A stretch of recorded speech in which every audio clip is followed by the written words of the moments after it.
আমি রমজান শরীফে রোজা রাখি, আল্লাহ আমাকে অর্থ দিয়েছে, আমি হজ করেছি, আল্লাহ আমাকে অর্থ দিয়েছে, আমি যাকাত দিই। এক কথায় আমি শরীয়ত সম্মত কাজগুলো করি, ভালো ভালো কাজগুলো করি। আর শরীয়ত বিরোধী যত কাজ, সমস্ত কাজ থেকে আমার জীবনকে বাঁচানোর চেষ্টা করি। অঙ্ক কি দাঁড়ালো? আমি নিজেকে নিজে জাহান্নামের আগুন থেকে বাঁচানোর ব্যাপারে সচেতন। আমার কথা বুঝতে পারছেন নাকি? কিন্তু আমার ছেলে, আমার মেয়ে, আমার স্ত্রী, এই তিনটের একটারও নামাজের ধার ধারে না। আমার স্ত্রী পর্দা করে না, আমার শেয়ানা মেয়ে পর্দা করে না, আমার ছেলে দিনের অধিকাংশ সময় তাসের আড্ডায় সময় দেয়। আমি আমার স্ত্রীকে, আমার ছেলেকে, আমার মেয়েকে, তাদেরকে নামাজের ব্যাপারে আমি কিছু বলি না। আর তারা যে শরীয়ত বিরোধী কাজের সঙ্গে তাদের সম্পর্ক, আমি তাদের অন্যায়ের প্রতিবাদটুকু করি না। এক কথায় আহাল বর্গ সম্পর্কে আমার কোনো মাথার যন্ত্রণা নেই, আমি নিজেকে নিয়েই ব্যস্ত। আপনাদেরকে জিজ্ঞাসা করছি, বলুন তো বাবা, আমার মতো ব্যক্তির জন্য জান্নাত পাওয়াটা সহজ না কঠিন? সবাই মিলে বলুন। খুব কঠিন। কেন কঠিন? কিয়ামতের ময়দানে আমার স্ত্রী সম্পর্কে আমাকে প্রশ্ন করা হবে।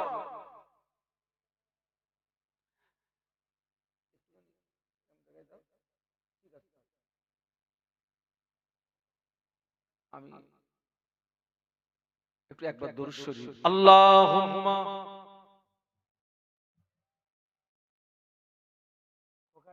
ये पानी खाली तो मतलब नाड़ी भुड़ी बेरी जाए।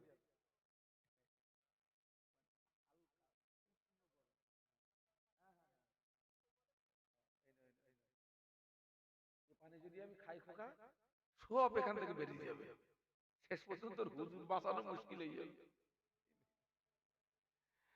দরুদ শরীফ, আল্লাহুম্মা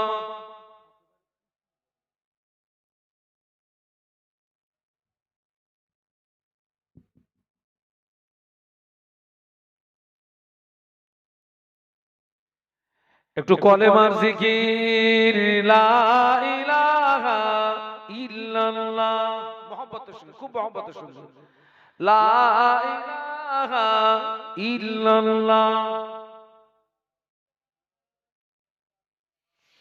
লা ইলাহা ইল্লাল্লাহ মুহাম্মাদুর রাসূলুল্লাহ, বলো লা ইলাহা ইল্লাল্লাহ।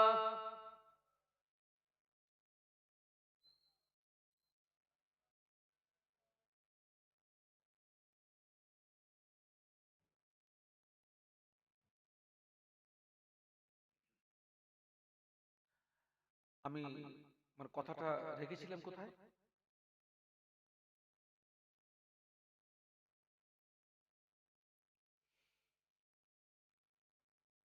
আমার স্ত্রী, আমার ছেলে, আমার মেয়ে, আমি তাদেরকে নামাজের আদেশ করি না, এবং তারা যে শরীয়ত বিরোধী কাজের সঙ্গে তাদের সম্পর্ক, আমি তাদের অন্যায়ের প্রতিবাদটুকু করি না। আমি নিজেকে নিয়েই ব্যস্ত। বিশ্বাস করুন, আমাদের জন্য জান্নাত পাওয়াটা ভীষণ ভীষণ কঠিন। কেন জানেন? কিয়ামতের ময়দানে আমার স্ত্রী সম্পর্কে আমাকে প্রশ্ন করা হবে, আমার ছেলে সম্পর্কে আমাকে প্রশ্ন করা হবে, আমার মেয়ে সম্পর্কে আমাকে প্রশ্ন করা হবে। এক কথায় আমার অধীনস্থ যারা, তাদের সম্পর্কে আমাকে প্রশ্ন করা হবে। কে প্রশ্ন করবে? সবাই মিলে বলুন। আল্লাহ প্রশ্ন করবেন। আমি যদি সেখানে যোগ্য জবাব দিতে পারি তো আমার নসিবটা ভালো, আর সেখানে যদি আমি যোগ্য জবাব না দিতে পারি, আমার রব আমাকে পাকড়াও করবে, আমার রব আমাকে ধরবে। আচ্ছা, মানুষের ধরা আর আল্লাহর ধরা দুটো এক? ইন্না বাতশা রাব্বিকা লাশাদীদ। আল্লাহ পাকের পাকড়াওটা খুব সিরিয়াস।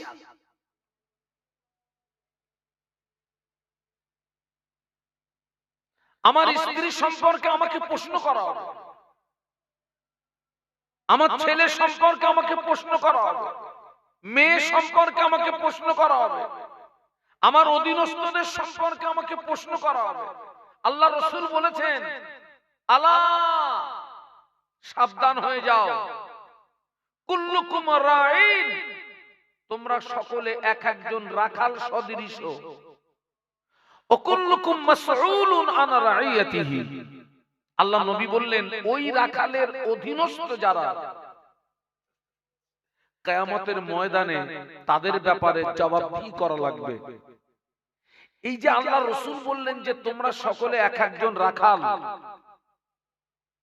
এই হাদিসের ব্যাখ্যা হচ্ছে আমি এই চেয়ারে যতক্ষণ থাকবো আমি আপনাদের রাখাল। সবাই মিলে বলুন, আমি আপনাদের কি? রাখাল। আমার এখন দায়িত্ব কি? আমার দায়িত্ব হচ্ছে সৎ কাজের আদেশ করতে হবে, আর ঠিক তার পাশাপাশি অসৎ কাজের নিষেধ করতে হবে।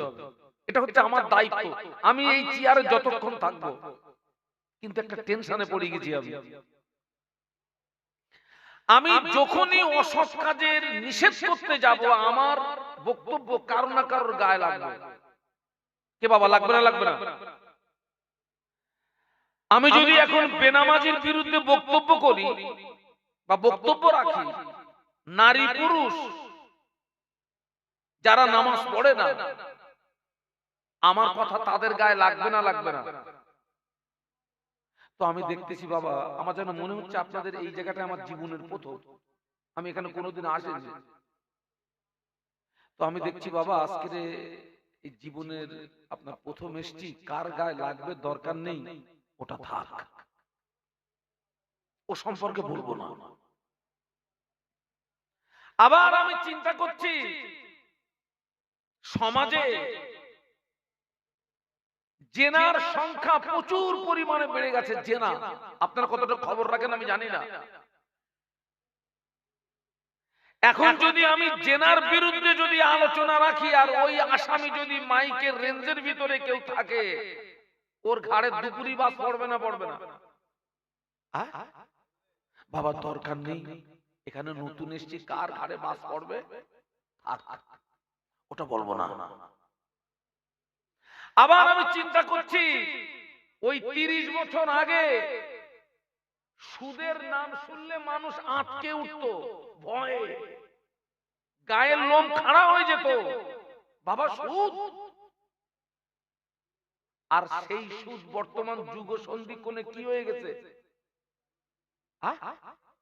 পুরো অ্যাভেলেবল হয়ে গেছে না? সুদ আছে।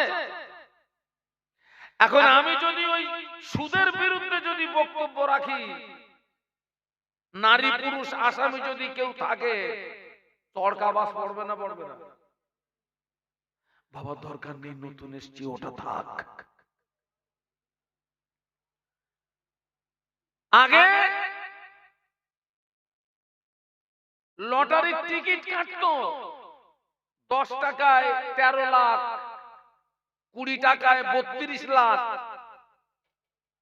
এখন আবার নতুন নতুন চালু হয়েছে মোবাইলে লটারি। ও মুরব্বীরা খবর রাখেন আপনারা? না, খবর রাখেন না আপনারা? মোবাইলে গো, মোবাইলে গেমের মাধ্যমে কি সর্বনাশ যে হচ্ছে, আপনারা খবর রাখেন না। আমি যদি ওই সম্পর্কে বক্তব্য রাখি, মাইকের রেঞ্জের ভিতরে যদি কেউ আসামি থাকে, লাগবে না? লাগবে না? বাবা নতুন এসছি বাবা, ও কার গায়ে লাগতেছে দরকার নেই।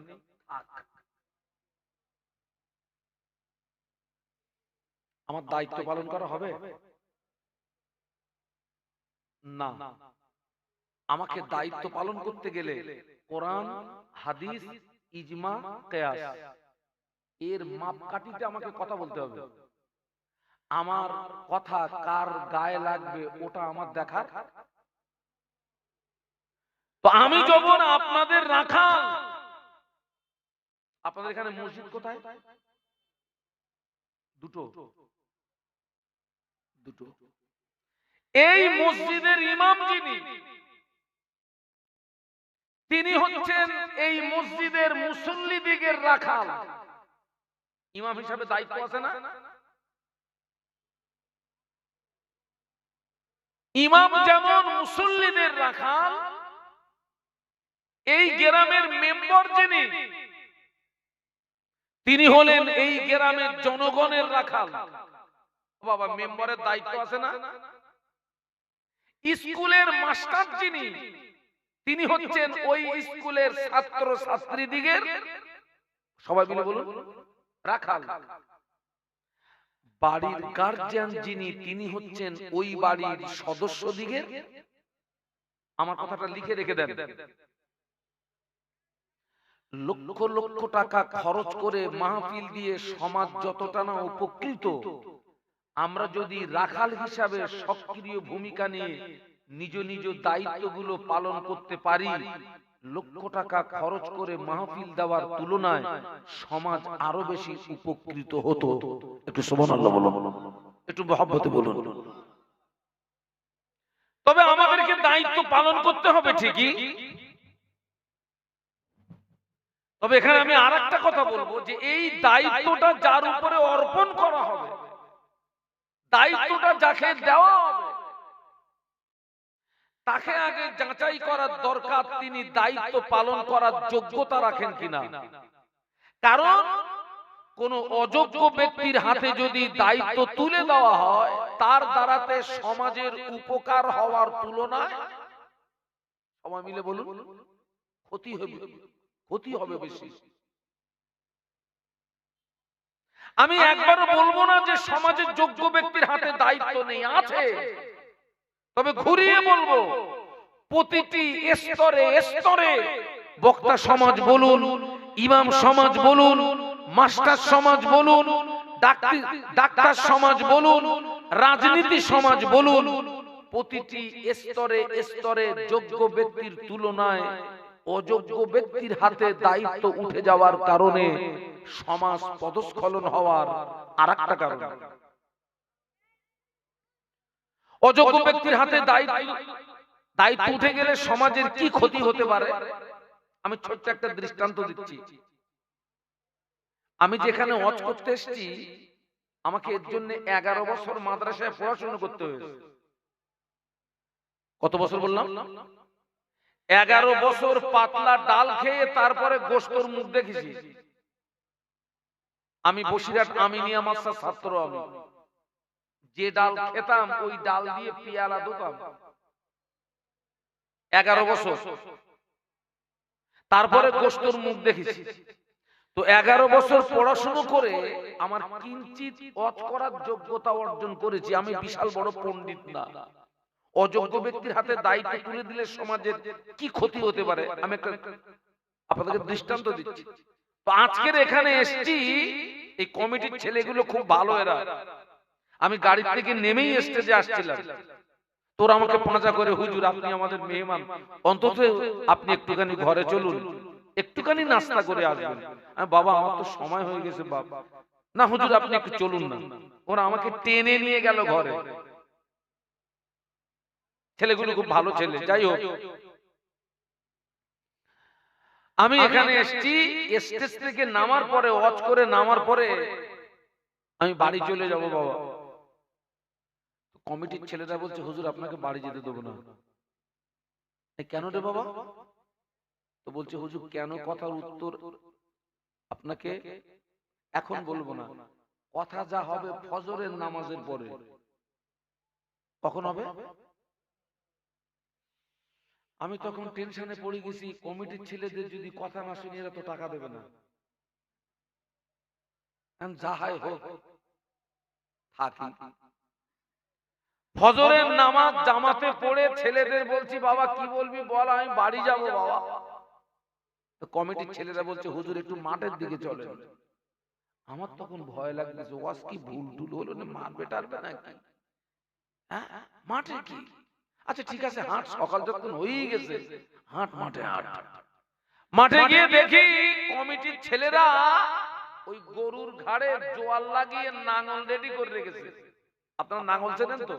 চেনবেন তো অবশ্যই, চাষিয়া লাগে। কি ব্যাপার? বলছে হুজুর শুনেছি আপনি দুবার হজ করেছেন, আপনি হাজী সাহেব মানুষ, আলেম মানুষ, তো হুজুর নিয়ত করেছি আপনার দিয়ে জমি চাষ দিয়ে ওই জমিতে ফসল দিলে ফসলে বরকত হবে হুজুর, তো নিয়ত করেছি আপনাদের একটু নাঙল চষাবো। 11 বছর মাদ্রাসায় পড়াশোনা করে ওয়াজ করার কিঞ্চিত পরিমাণের যোগ্যতা অর্জন করেছি, কিন্তু নাঙল চষার সামান্যতম কাণ্ড জ্ঞান আমার, আমি ওই জায়গাটায় যোগ্য না অযোগ্য? আমি তো পারবো না, কমিটির ছেলেরা তো শুনবে না। নাঙলের যেটা ধরে ওটার নাম কি? মুঠে।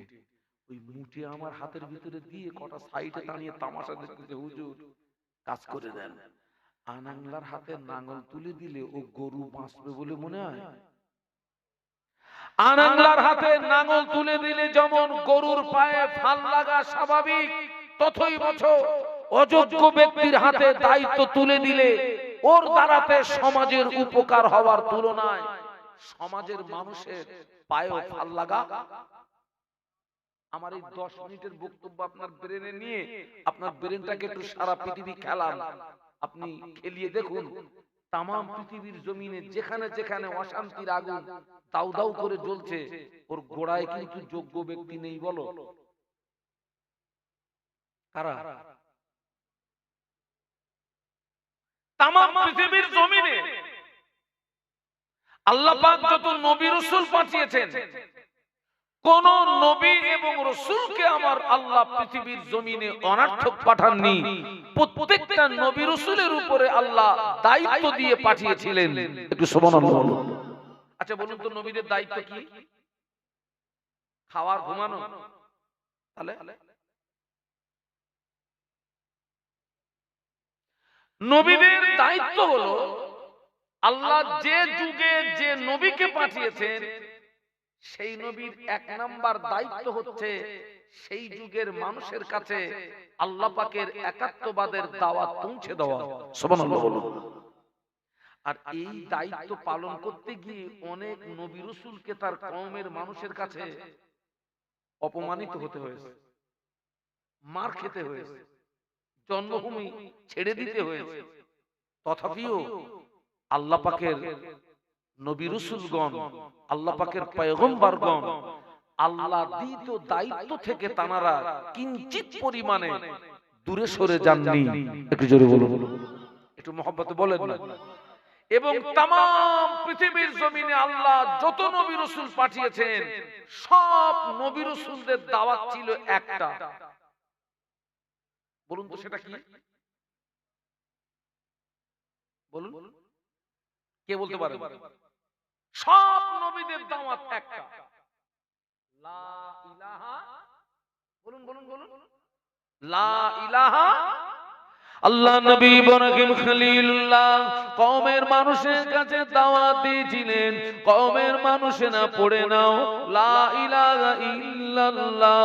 ইব্রাহিম খলিলুল্লাহ মুসা আলাইহিস সালাম দাওয়াত দিয়েছিলেন লা ইলাহা ইল্লাল্লাহ। মুসা কালিমুল্লাহ ঈসা আলাইহিস সালাম দাওয়াত দিয়েছিলেন লা ইলাহা ইল্লাল্লাহ। ঈসা রূহুল্লাহ।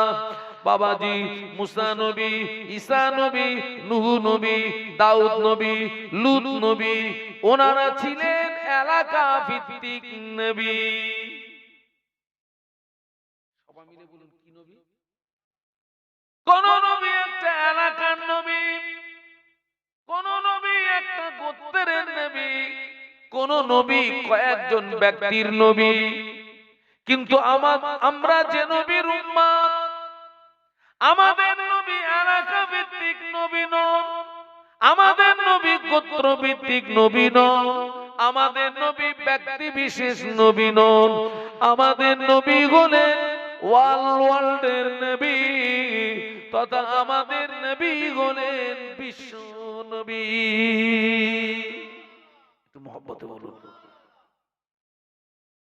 আমাদের নবী শুধু মানবের নবী নন, মানবের নবী, দানবের নবী, গাছের নবী, মাছের নবী। শুধু তাই নয়, জমিনের পাথরগুলো পর্যন্ত আমাদের নবীকে দেখে সালাম জানাতো।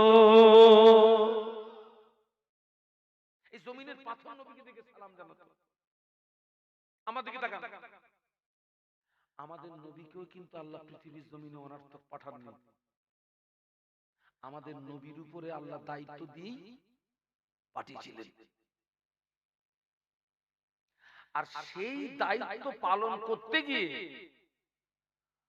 বিশ্বনবী মুহাম্মদুর রাসূলুল্লাহ সাল্লাল্লাহু আলাইহি ওয়াসাল্লামকে জীবনে অনেক কষ্ট স্বীকার করতে হয়েছে না হয়নি? ও মুরব্বির একটু কথা বলুন। আহা, আল্লাহর নবী মায়ের গর্ভে আব্বাকে হারালেন, 6 বছর বয়সে মাকে হারালেন, 8 বছর বয়সে দাদুকে হারালেন। দাদুজি ইন্তেকালের পরে আল্লাহর নবী দেখাশোনার দায়িত্ব নিলেন চাচা আবু তলেব। কোন চাচা? সবাই মিলে বলুন। আবু তলেব। আবু তলেব বলেন ওই জমানার কাবার মুতাওয়াল্লি। আপনাদের মসজিদে একজন মুতাওয়াল্লি আছে না? আবু তলেব বলেন ওই জমানার কাবার মুতাওয়াল্লি, হাশিম বংশের নেতা।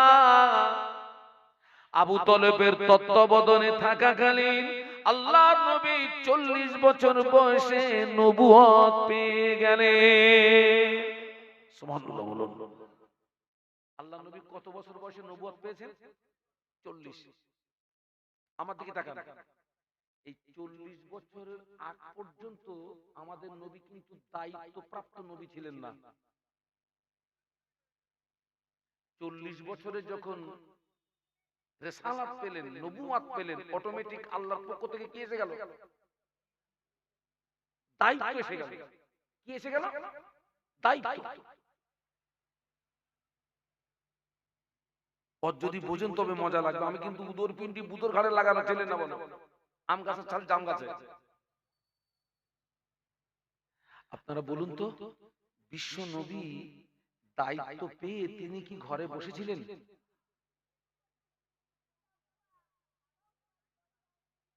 আল্লাহর নবী 40 বছর বয়সে নবুয়ত পাওয়ার পরে 3 বছর গোপনে গোপনে গোপনে গোপনে গোপনে গোপনে আত্মীয় স্বজন বন্ধু বান্ধবের কাছে আল্লাহর দেওয়া দায়িত্ব তিনি পৌঁছে দিয়েছিলেন। 3 বছর গোপনে গোপনে আত্মীয় স্বজন বন্ধু বান্ধবের কাছে রিসালাতের দায়িত্ব, নবুয়তের দায়িত্ব, একাত্মবাদের দাওয়াত। 3 বছর পরে আল্লাহর নবী প্রকাশ্য ময়দানে নামলেন। ইয়া আইয়ুহান নাস কুলু লা ইলাহা ইল্লাল্লাহ। একটু বলুন না সুবহানাল্লাহ। আচ্ছা ভাই, ওই সময় প্রকাশ্য দাওয়াত দেওয়াটা সহজ না কঠিন? আমি আপনাদের মানে কিছুক্ষণের জন্য বলছি, আপনারা যারা এখানে বসে আছেন আপনারা সবাই হচ্ছেন তাবলীগ জামাতের লোক। আমি এখানে কোন জামাতকে খারাপ বলছি না, শুধু একটা জিনিস বোঝানোর জন্য বলছি। আপনারা সবাই তাবলীগ জামাতের লোক, আর আমি হচ্ছি আপনার ফুরফুরা সিলসিলা মুজাদ্দিদ জামানের সিলসিলার অন্তর্ভুক্ত মানুষ। আপনারা কিয়াম করেন না আর আমি কিয়াম। আমি যদি এখানে আপনাদেরকে নিয়ে যদি কিয়াম করতে যাই, এটা আমার জন্য সহজ না কঠিন? সবাই তো একদিকে, আর আমি এক। সবাই মিলে যদি হাত মারে কি হবে? কথা বলে না, হুজুর স্টেজে থাকবে না পালাবে। আল্লাহর নবী যে সময়ে আল্লাহর দেওয়া একাত্মবাদের আপনার বিশ্বনবী যে সময় একাত্মবাদের দাওয়াত দিচ্ছেন, আপনার প্রকাশ্য, আবু জাহাল, আবু লাহাব, উতবা, সায়বা, এদের নাম শুনে যেন হালকা পাতলা মনে করবেন না আবু জাহালের ভয়ে মক্কার মানুষরা থরথর করে কাঁপতো। তার মানে একটা প্রতিষ্ঠিত রাজ ক্ষমতার বিরুদ্ধে আল্লাহ বিশ্ব নবীকে একা নামিয়েছেন। একটু সুবহানাল্লাহ বলুন। আচ্ছা, আমাদের নবী কি ঘাবড়ে গেছিলেন? বলুন বলুন। ভয় পেয়েছিলেন? না। ও আমার ভাইরা, আল্লাহর নবী যখন প্রকাশ্য দাওয়াত দিতে লাগলেন, দেখতে পাওয়া যায় কুফারে কুরাইদের ভিতর থেকে দুজন পাঁচজন করে প্রকাশ্য আল্লাহর নবীর কাছে গাদি ঈমানের কলেমা পড়ে মুসলমান হয়ে যায়। সুবহানাল্লাহ। আবু জাহল, আবু লাহাব, উতবা, সায়বা, এই ছবিটা যখন তাদের দৃষ্টিতে ধরা পড়ল, ওদের গাত্র দাও শুরু হলো, মাথার যন্ত্রণা শুরু হলো। মুহাম্মদ যেভাবে নতুন ধর্ম প্রচার করছে, আমাদের দলীয় মানুষ যেভাবে মুহাম্মাদের দলে আশ্রয় নিচ্ছে, আমরা যদি মুহাম্মাদের কাজের গতি না রুখি, ভবিষ্যতে এমন একটা দিন আসবে যেদিন আমাদের আর কোনো অস্তিত্ব থাকবে না। অতএব যে কোনো প্রসেসে মুহাম্মাদের কাজের গতি রুখতে হবে। এই সলা পরামর্শ করে আল্লাহর নবী কলেমা প্রচারে বেরিয়ে পড়েছেন। ওই রকম সময়ে আবু জাহাল, আবু লাহাব, উতবা, সায়বা বিশ্বনবীর চাচা, বিশ্বনবীর গার্জেন আবু তলেবের কাছে আসলো। ওরা এসে আবু তলেবকে বলল, ও আবু তলেব, তোমার ভাইপোকে বলো না, তোমার ভাইপো যদি মক্কার নেতা হতে চায় আমরা তাকে নেতা বানিয়ে দেব। তোমার ভাইপো যদি মক্কার সবচেয়ে বড় ধনী হতে চায় আমরা তাকে ধনী বানিয়ে দেব। তোমার ভাইপো যদি মক্কার সবচেয়ে সুন্দরী নারী পেতে চায় আমরা তাকে সুন্দরী নারী দিয়ে দেব। তবে শর্ত হলো কলেমা প্রচারটা যেন না করে। বাবা, কথা বুঝতে পারছেন না?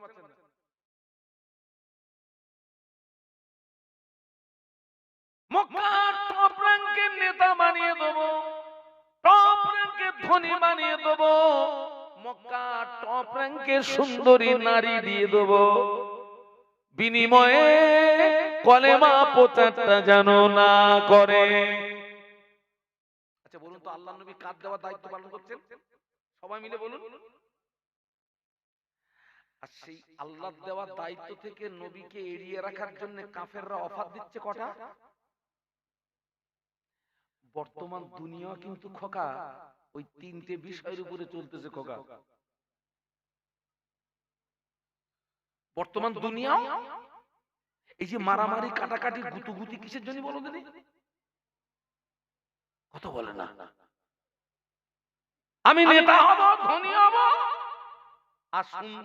আর রাত্রে যদি সুন্দরী একটা, কথা বলে না। নারী, এই খোকা, কত হুজুর নারী কেলেঙ্কারিতে পড়ে গেছে, কত মসজিদের ইমাম নারী কেলেঙ্কারিতে পড়ে গেছে। আর নেতাদের কথা তো আর বলবো না, ওদের অ্যাভেলেবল, ওদের কোনো ব্যাপার না।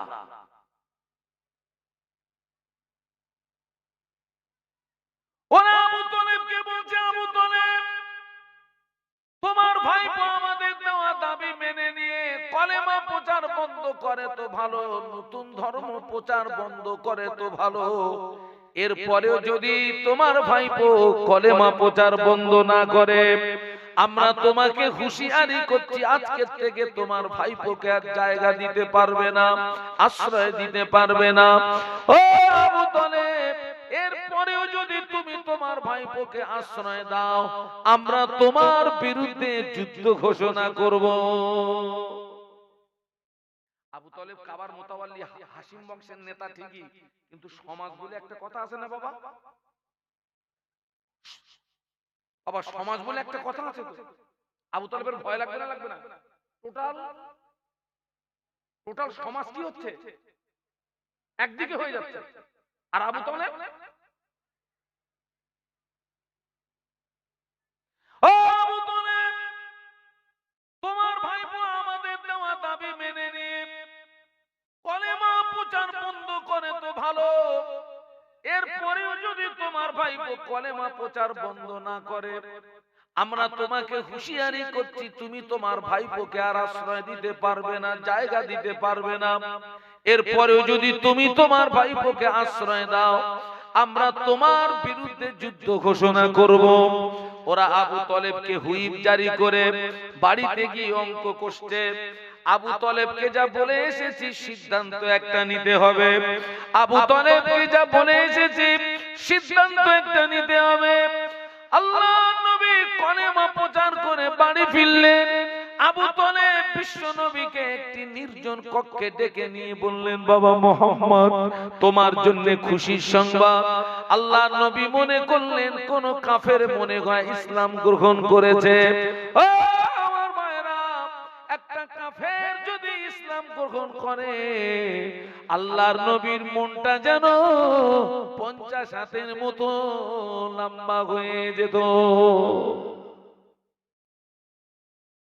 একটা কাফের ইসলাম গ্রহণ করলে নবীর মনটা আনন্দে ভরে উঠত। চাচা যান, চাচা যান, কি খুশির সংবাদ বলেন না। ও বাবা মুহাম্মদ, মক্কার বিশিষ্ট ব্যক্তিরা আমায় বলে গেল, তুমি যদি মক্কার নেতা হতে চাও, তারা তোমায় নেতা বানিয়ে দেবে, ধনী হতে চাইলে ধনী বানিয়ে দেবে, সুন্দরী নারী চাইলে নারী দেবে, তবে শর্ত হলো বাবা, কলেমা প্রচারটা করা যাবে না, যাবে না, যাবে না।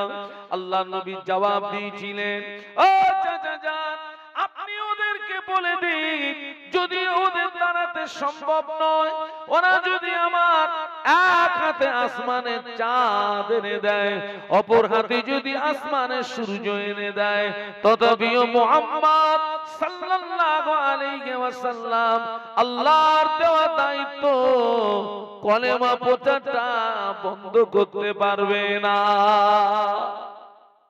জোরে বল না বাবা। আচ্ছা, সেই যে লোকগুলো আপনার পেশাব করার জন্য উঠে গেছিল, সেই লোকগুলো কি এখনো পেশাব হয়নি? কিরাম পেশাব করতেছিস?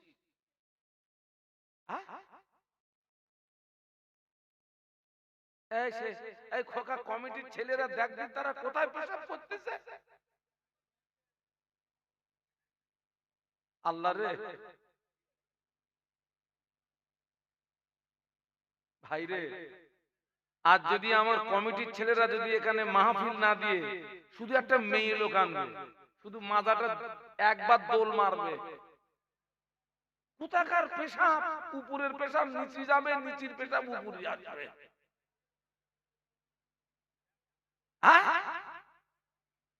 একটু কলেমার জিকির, লা ইলাহা ইল্লাল্লাহ, জবান খুলে, জবান খুলে।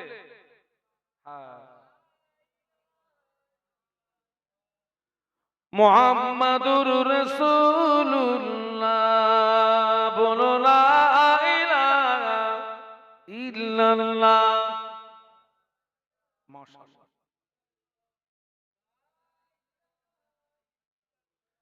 মুহাম্মাদুর রাসূলুল্লাহ, আল্লাহুম্মা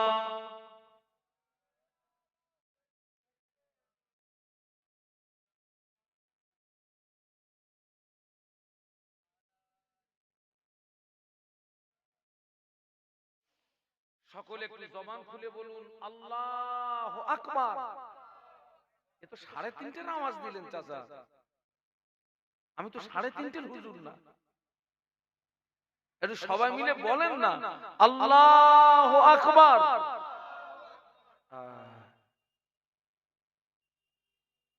আল্লাহ নবী বললেন, চাচা যান, কি খুশির সংবাদ, আবু তালেব বলে, বাবা মক্কার বিশিষ্ট ব্যক্তিরা আমায় বলে গেল, তুমি যদি মক্কার নেতা হতে চাও তারা তোমায় নেতা বানিয়ে দেবে, ধনী হতে চাইলে ধনী বানিয়ে দেবে, সুন্দরী নারী চাইলে নারী দেবে, তবে শর্তগুলো কলেমা প্রচারটা করা যাবে না।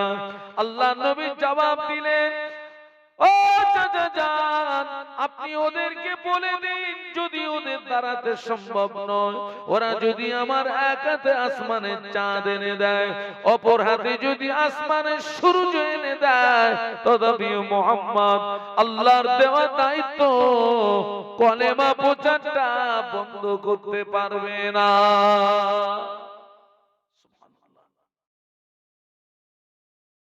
ওরা আমার নেতা বানিয়ে দেবে, ওরা আমার ধনী বানিয়ে দেবে, ওরা আমার সুন্দরী নারী দেবে, তো মামুলি ব্যাপার।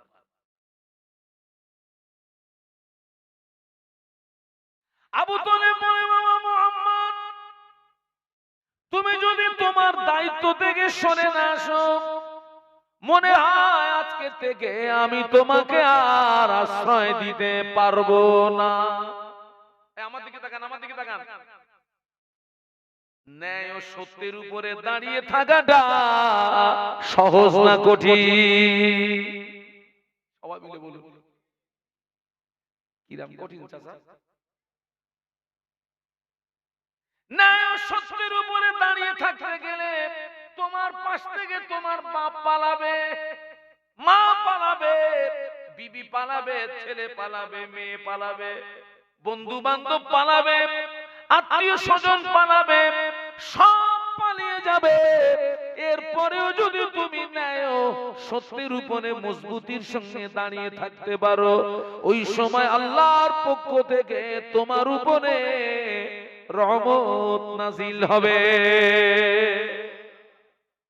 আল্লাহ নবী সেজন্য ১৫০০ বছর আগে বলেছিলেন, ইসবির রাজুলু মুমিনান ওয়া ইমসি কাফিরা ওয়া ইমসি মুমিনান ওয়া ইসবিউ কাফিরা।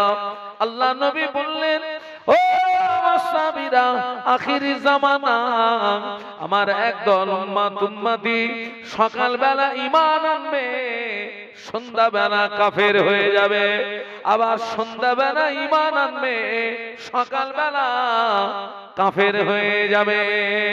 আল্লাহ নবী বলেছিলেন, ও আমার সাহাবীরা, আখিরি জামানায় হাতের তালুতে আগুন লাগা যত না কষ্ট হবে, আমি আল্লাহ নবী বলছি তার চেয়ে আরো বেশি কষ্ট হবে ঈমান নিয়ে বেঁচে থাকা। হাতের তালুতে আগুন রাখা যাবে বাবা? যারা চুপ করে আছেন মনে পারবেন টারবেন? হ্যাঁ, আজকে তাবারুক কি হচ্ছে? জলসা খোকা কি হচ্ছে রে? তাবারুক এরাও জানে না। খিচুড়ি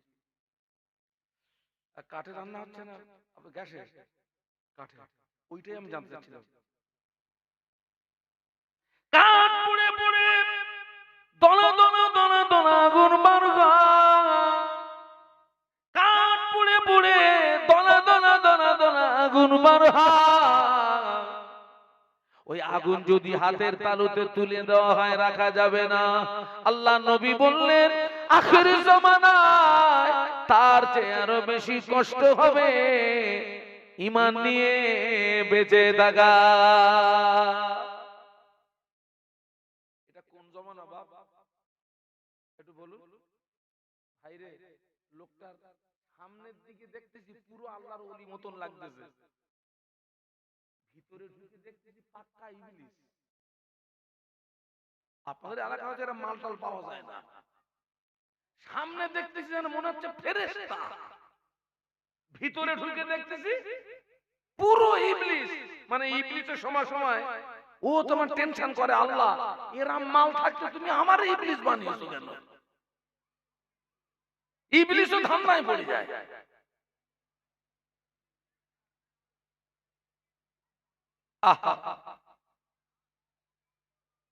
এখান থেকে 20 বছর 30 বছর 40 বছর আগে অধিকাংশ মসজিদ ছিল কাঁচা, কিন্তু কিন্তু মুসল্লিদের ঈমান ছিল পাকা। একটু আস্তে করে সুবহানাল্লাহ বলা যাবে? আর এখন অধিকাংশ মসজিদ শান শওকাত হয়ে গিয়েছে, কিন্তু অধিকাংশ মুসল্লিদের ঈমান দুর্বল দুর্বল দুর্বল। আমার মুজাদ্দিদুজ্জামান যে মসজিদে আল্লাহকে ডেকে ডেকে আল্লাহর ওলি হয়েছিলেন, ওই মসজিদটা পাকা না কাঁচা? ও মুরব্বিরা, আপনারা গেছেন তো সে মসজিদে? আজও সে মসজিদ আছে না ভেঙে টেঙে দিয়েছে? আচ্ছা আপনারা বলুন তো, ফুলপুরা সার রাউন্ডের ভিতরে মাটির মসজিদ কটা? কোথা কোথা দেখেছো কোথা? ওরে বাবা রে, সব লোক তো সব পাকা লোক যে একদম। এখানে তো ভুল বললি একদম মোটামুটি দুমদাম মারামারি হবে দেখতে পাচ্ছেন। মুজাদ্দিদুজ্জামান মাটির মসজিদে আল্লাহকে ডেকে ডেকে ডেকে ডেকে আল্লাহর ওলি হয়ে গেলেন, মুজাদ্দিদিয়াতের লাকাব পেয়ে গেলেন। আর আমরা মসজিদে টাইলস লাগিয়ে, মসজিদে পাথর লাগিয়ে, মসজিদে এসি লাগিয়ে আল্লাহ পাওয়া যায় না। অধিকাংশ এখন আপনার মসজিদ কি হয়ে গেছে? খোকারে এসব ছেলেরা বুঝবে না। সেকেলে বাথরুম চেনো তোমরা? সেকেলে বাথরুম ওসব মুরব্বীরা জানে। খোকা, সেকেলে বাথরুম হচ্ছে ওই মাটি খুঁড়ে দুই দিকে দুটো ইট, পাটকাঠির বেড়া, চটে ছাউনি না, ছাউনি কোথায় মাত্র দরজা, চটের দরজা। তাতে বসলি বাপের ভিটে বাড়ি হিসাব করা লাগবে না, ওষুধ খাওয়া লাগবে না, বসবা খালাস। কে মুরব্বি ঠিক বলছি না ভুল বলছি? আর এখন পাশা এত ভদ্র হয়ে গেছে, টাইলস না হলে বেরোচ্ছে না। আবার বলতেছে পাথর দাও, পাথর দাও, পাশা পাশা। আল্লাহরে, এখান থেকে 16-17 বছর আগে আমি একটা মাহফিলে গেছি, যে বাড়িতে বসার জায়গা দিয়েছে, এই যেমন আজকে যে বাড়িতে বসার জায়গা দিয়েছে, বাড়িটা এখন আনকমপ্লিট। তো 16-17 বছর আগে আপনার এই বারাসাত এলাকা যে বাড়িতে বসার জায়গা দিয়েছে, বাড়িটা 3 তলা। বাড়িটা তৈরি করতে খরচ হয়েছে 2.5 কোটি টাকা। সেই সময় কত? 2.5 কোটি। আর ওই 3 তলা বাড়ির মাঝখানে ছোট্ট একটা পার্ক আছে, পার্কে ছোট্ট একটা পুকুর আছে। আর সেই পুকুরে ওই 3 তলা থেকে ওরে কি বলে, সুড়ঙ্গ নামানো, ওই যে সরাত করে পড়ে কথা, ওই নামানো সেই পুকুরে। আর সেই পুকুরে ওই বাসের টিউতে পাম দিয়ে ফেলা আছে। আমি বাড়িওয়ালা জিজ্ঞেস করলাম, ভাইজান এটা কি? তা বলতেছে আমার ছেলে আর বৌমা খেলা করবে, মানে দুটো ওই জায়গাতে পড়বে। তা আমি দেখলাম 2.5 কোটি। তা ভালো, আমার তখন পেশাবও লাগেনি, পায়খানাও লাগেনি। আমি বলছি, ভাই আমি একটু বাথরুমে যাবো ভাই। মানে আমার টার্গেটের ঘর তৈরি করতে যদি 2.5 কোটি টাকা লাগে, এর বাথরুম নিশ্চয়ই আলাদা হবে। আমার তখন না পেশাব না পায়খানা। এখন গিসি ভাই গিয়ে সব ঘুরে ঘুরে দেখতেছি 2.5 কোটির বাথরুম দেখতেছি। স্টেজে ওঠার সময় হয়ে গেছে, শীতকাল। তাও চিন্তা করতে সেই যত্ন নিয়েছি তো উজুটা করে যায়। খোকা সে পাক দিচ্ছি এক জায়গায় আর আরেক দিক দিয়ে বেরোচ্ছে, পুরো গোসল করে বেরিয়েছি। বাড়িওয়ালা বলতেছে, হুজুর আপনি গেলেন উজু করতে, তো গোসল করে বেরোলেন। আমি বলি, বাপ আমি বুঝতে পারিনি বাপ, 2.5 কোটি মাল পাক দিছি আর এক জায়গাতে বেরোচ্ছে, আমি বুঝতে পারিনি বাপ। এখন বাথরুমে যেতে গেলে খোকা, হাই পাওয়ারের বাথরুমে যেতে গেলে যদি পড়াশোনা করে না যায়, গোসল করে বেরোবি, সে বাথরুম আর নেই। 14 গোষ্ঠীর ওষুধ খেয়েও পায়খানা হচ্ছে না। ওর ভিতরে গিয়ে বাপের সম্পত্তি হিসাব শেষ, তাও হচ্ছে না।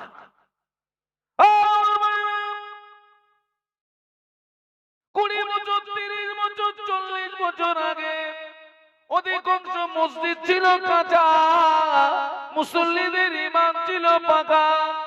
এখন অধিকাংশ মসজিদ শান শওকাত হয়ে গিয়েছে, কিন্তু অধিকাংশ মুসল্লিদের ঈমান দুর্বল হয়ে গিয়েছে। আমি কোথা থেকে কোথায় চলে এসেছি অজান হারিয়ে ফেলবেন না। আবু তালেব বলে, বাবা মুহাম্মদ, তুমি যদি তোমার দায়িত্ব থেকে সরে না আসো, মনে হয় আজকের থেকে আমি তোমাকে আর আশ্রয় দিতে পারছি না। আল্লাহ নবী কেঁদে ফেললেন, কাঁদতে কাঁদতে বলেছিলেন, চাচা যান, আমি মায়ের গর্ভে থাকাকালীন আব্বাকে হারালাম, 6 বছর বয়সে মাকে হারালাম, 8 বছর বয়সে দাদুকে হারালাম, সেখান থেকে আপনার তত্ত্বাবধানে ছিলাম। ও চাচা যান, সারাদিন মক্কার মানুষেরা আমায় কত দুচ্ছাই করে, আমায় কত গালি দেয়। সারাদিন পরে আমি যখন আপনার কাছে ফিরে আসি, আপনি আমাকে একবার মুহাম্মদ বলে ডাকার সঙ্গে সঙ্গে সারা দিনের কষ্ট নিবারণ হয়ে যায়, সারা দিনের কষ্ট মুছে যায়। ও চাচা যান, আজকে যদি আপনি আমাকে আশ্রয় না দেন, জায়গা না দেন, আমি মুহাম্মদ এটাই জানবো, পৃথিবীর জমিনে মুহাম্মাদের পাশে দাঁড়ানোর মতো কেউ নাই, মুহাম্মাদের আহা বলার মতো কেউ নাই, মুহাম্মাদের চোখের পানি দেখার মতো কেউ নাই। ও চাচা যান, আপনি আমাকে আশ্রয় দেবেন কিনা, জায়গা দেবেন কিনা, ওটা আপনার ব্যক্তিগত ব্যাপার, তবে আপনি আমাকে আশ্রয় দেন আর না দেন, আমি মুহাম্মদ আল্লাহর দেওয়া দায়িত্ব কলেমা প্রচারটা বন্ধ করতে পারবো না। যদি বলেন না, এর নাম নবী খোকা, এর নাম কি?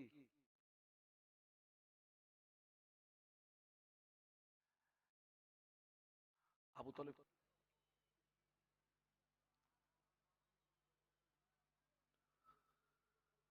গোলামে मोहम्मद हूँ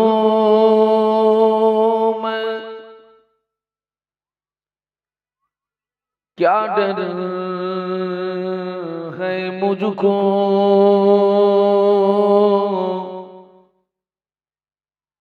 गुलामे में उनकी गुजारा करूँगा,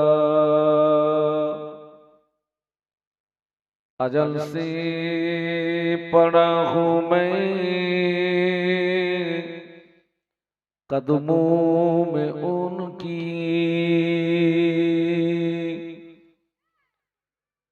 जुदाई न हरगिज़ गवारा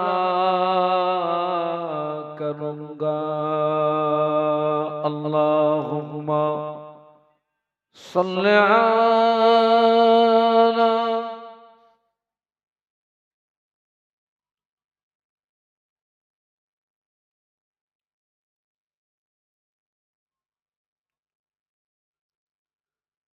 मेरे आँखों के पुतली में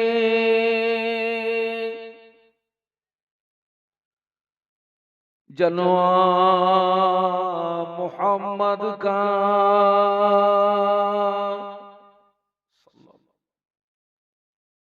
मेरे दिल के आईने में नक्शा है मोहम्मद का। कोई जन्नत में जाएगा, कोई दोज़ख में पहुंचेगा,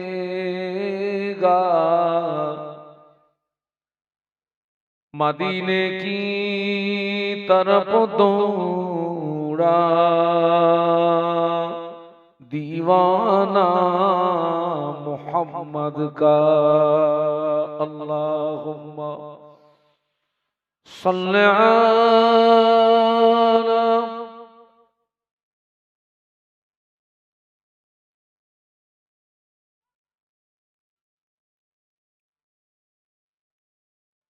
माशाअल्लाह, একটু কলেমার জিকির, লা ইলাহা ইল্লাল্লাহ, লা ইলাহা ইল্লাল্লাহ, লা ইলাহা ইল্লাল্লাহ। ইল্লাল্লাহ মুহাম্মাদুর রাসূলুল্লাহ আল্লাহুম্মা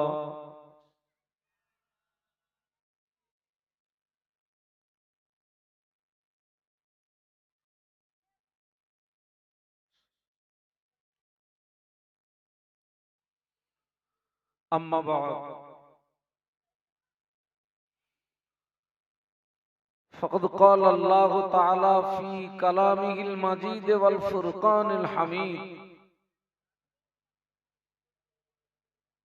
بسم الله الرحمن الرحيم يا أيها الذين آمنوا قوا أنفسكم وأهليكم نارا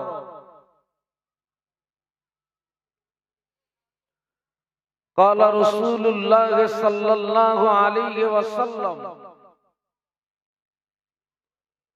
ألا كلكم راعين وكلكم مسؤول عن رعيته أو كما قال عليه الصلاة والسلام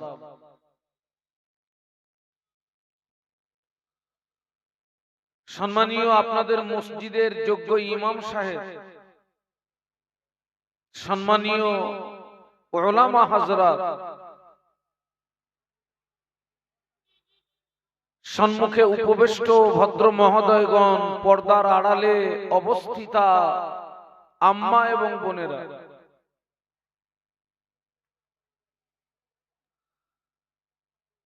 আল্লাহ পাকের দরবারে অসংখ্য শুকরিয়া,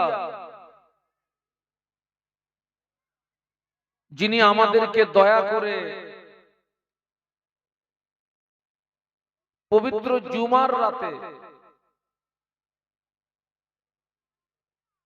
ঠান্ডাকে উপেক্ষা করে দুনিয়াবি সমস্ত কাজ বন্ধ রেখে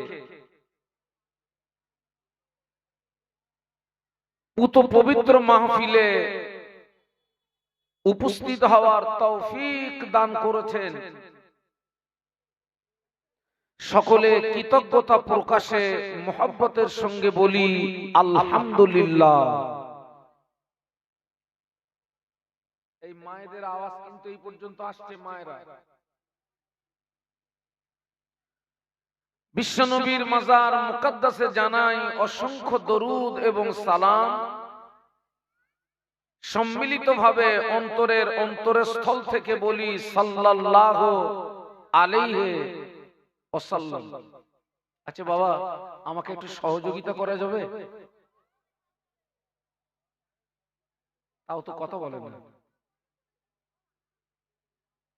মানে সহযোগিতা চাচ্ছি। ওই আমার পিছনে যে ভাইরা আছেন, পিছনে আমার ভাইরা উঠে একটু আমার সামনে আসা যাবে?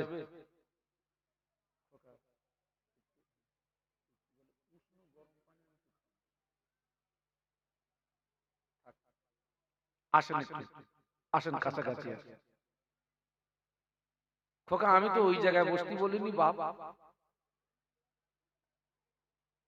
আমার একটু কাছাকাছি আসেন, কাছাকাছি। তাই বলে যেন একেবারে রাগ করে এই জায়গায় আসেন। বসেন, বসেন। আমার 10 জন শ্রোতা থাক, তবে তারা যেন চাঙ্গা থাকে। আল্লাহ পাকের শান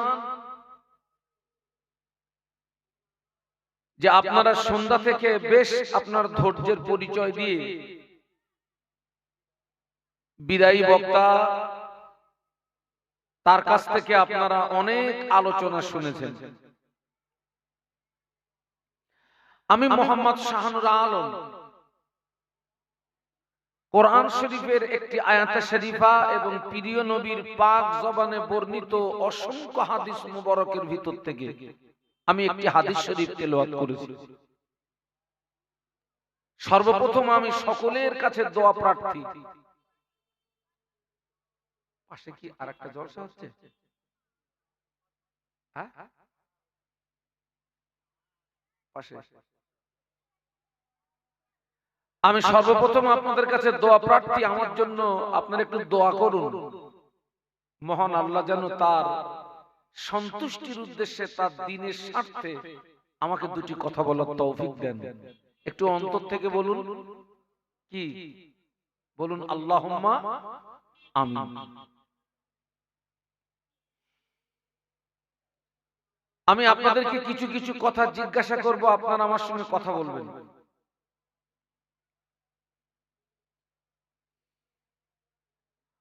আমার সামনে আপনারা যারা বসে আছেন, এই সমস্ত ভাইরা আমার ছোট, কিন্তু আমার সামনে আপনারা যারা বসে আছেন, আপনারা আমার অনেক বড়। আমার সামনে আপনারা এমনও মানুষ বসে আছেন যিনি 40 বছর আপনি ওয়াজ শুনছেন, কেউ আছেন 30 বছর ওয়াজ শুনছেন, কেউ আছেন 25 বছর ওয়াজ শুনছেন, কেউ আছেন 20 বছর ওয়াজ শুনছেন, কেউ আছেন 10 বছর ওয়াজ শুনছেন। আলহামদুলিল্লাহ, আমরা যদি এখান থেকে 25 বছর 30 বছর যদি পিছিয়ে যাই,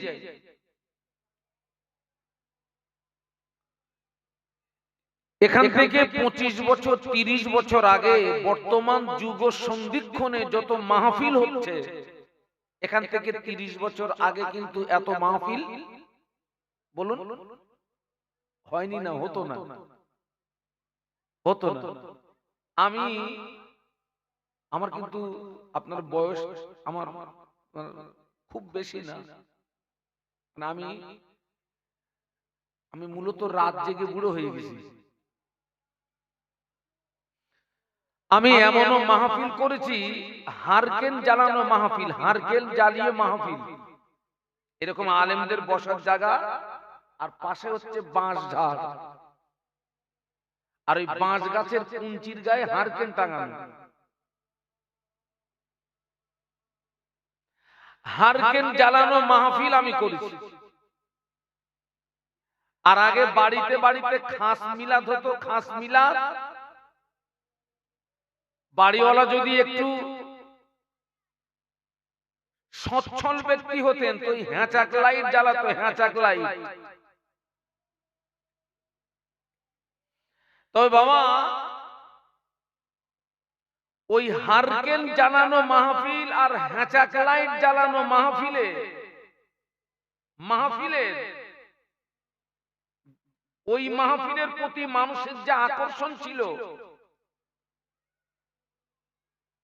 ওই মাহফিলের প্রতি মানুষের যে ভালোবাসা ছিল, আর ওই মাহফিলে মানুষের মধ্যে যে পরিবর্তন ছিল, একদম সত্য কথা বলবেন। এখন তো মাহফিল দিলে 13 কিলোমিটার মাইক, কত কিলোমিটার বললাম? 13 কিলোমিটার মাইক আর 12 কিলোমিটার লাইট। লাইট আর মাইক যত বাড়াবেন মুসিবত তত বেশি। এই 13 কিলোমিটার লাইট আর 12 কিলোমিটার মাইক জ্বালিয়ে মাহফিল দিয়ে ওই হারকেন জ্বালানো মাহফিল, হ্যাঁচাক লাইটের মাহফিল, আর এই 13 কিলোমিটার আর 12 কিলোমিটারের মাহফিলের ভিতরে, দুটো মাহফিলের ভিতরে পার্থক্য আছে না নেই? আসমান জমিন ডিফারেন্স আমার দৃষ্টিতে। এখন মাহফিল হচ্ছে জাঁকজমক করে, কিন্তু মূল জিনিসটা কিন্তু আমরা পাচ্ছি না। সেটা কি বলুন তো? সেটা হচ্ছে পরিবর্তন। সেটি হচ্ছে পরিবর্তন। এই যে আমাদের ভিতরে পরিবর্তন নেই। আমার আল্লাহ কোরআন শরীফের ভিতরে বললেন, হে বিশ্বের ঈমানদার সম্প্রদায়, নিজে জাহান্নামের আগুন থেকে বাঁচো এবং তোমার আহাল বর্গ দিগকে জাহান্নামের আগুন থেকে রক্ষা করো। একটু বলুন সুবহানাল্লাহ। আল্লাহ বললেন আগে নিজে বাঁচো, আগে কে? নিজে, তারপরে আহাল বর্গ দিগকে বাঁচাও জাহান্নামের আগুন থেকে। কিন্তু আমরা অনেকে নিজেরা জাহান্নামের আগুন থেকে বাঁচার চেষ্টা করি, কিন্তু আহাল বর্গ দিগকে জাহান্নামার আগুন থেকে বাঁচানোর ব্যাপারে অধিকাংশ মানুষ আমাদের কোনো ভূমিকা নেই, আমাদের কোনো মাথার যন্ত্রণা নেই। যেমন আমি 5 ওয়াক্ত নামাজ পড়ি,